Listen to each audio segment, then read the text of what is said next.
విద్యుత్ విద్యుత్ ఈ విద్యుత్కు సంబంధించినటువంటి అంశాన్ని మనం ఒకసారి చూస్తే ఒకప్పుడు మనం గ్రామీణ ప్రాంతాలలో సరే ఇప్పుడంటే అంతా ఆన్లైన్లో ఆర్డర్ పెట్టుకుంటున్నాం కానీ ఇంటికి ఎవరన్నా చుట్టం వస్తే చక్కెర అయిపోయింది అనుకో గిలాస తీసుకొని పక్కింటి ఆమె దగ్గర పోతాం. గిలాస్ ఎందుకు ఇంత గిలాస్ తీసుకొని ఎందుకంటే ఆ గిలాసతోనే ఆమె దగ్గర అడుకొచ్చి అదే కొలత గిలాసతో మళ్ళీ ఆమె పోయడం చక్కెర. వస్తు మార్పిడి కూడా కాదు, నువ్వు ఏ వస్తువు ఇస్తే ఆ వస్తువు. నూనె అయిపోతే కూడా ఓ ఈ చిన్న మూత టానిక్ సీసన్ నిండా నూనె తెచ్చుకొని మళ్ళీ నూనె వాపస్ ఇవ్వడం. ఏది బియ్యం ఉంటే బియ్యం వాపస్ ఇవ్వడం. అట్లా అడుక్కొచ్చుకునేది పక్కింట్లో పొంటి. ఇక ఎంత కూర ఉంటే అవ్వ అని చెప్పి అది కూర అది మాపి అది పెద్దగా లెక్కలోకి రాదు.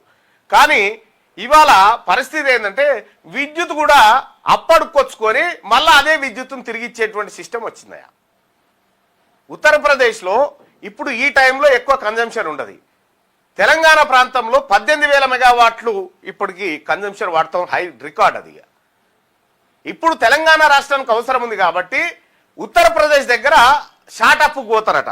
షార్టప్కు పోయి విద్యుత్ అడుక్కొచ్చుకొని 5% ఎక్కువ యూనిట్లను మళ్ళీ వాళ్ళకి సరఫరా చేయాలి. అసలు వడ్డీ కూడా యూనిట్ల రూపంలోనే విద్యుత్ యూనిట్ల రూపంలోనే మళ్ళీ అప్పగించేటువంటి కార్యక్రమం. సో ఇట్లా విద్యుత్తు అదలు బదలు తెచ్చుకుంటారని అనుకోరు కాదు. ఇక గతంలో అయితే కొనుక్కొచ్చుకుంటూ అక్కర లేకున్నా ఛత్తీస్గఢ్ దగ్గర కొనుక్కొచ్చిన దాఖలాలు అనేకం ఉన్నాయి. అవి అట్లా ఉండగా ఈ విద్యుత్కు సంబంధించినటువంటి అంశం ఇది.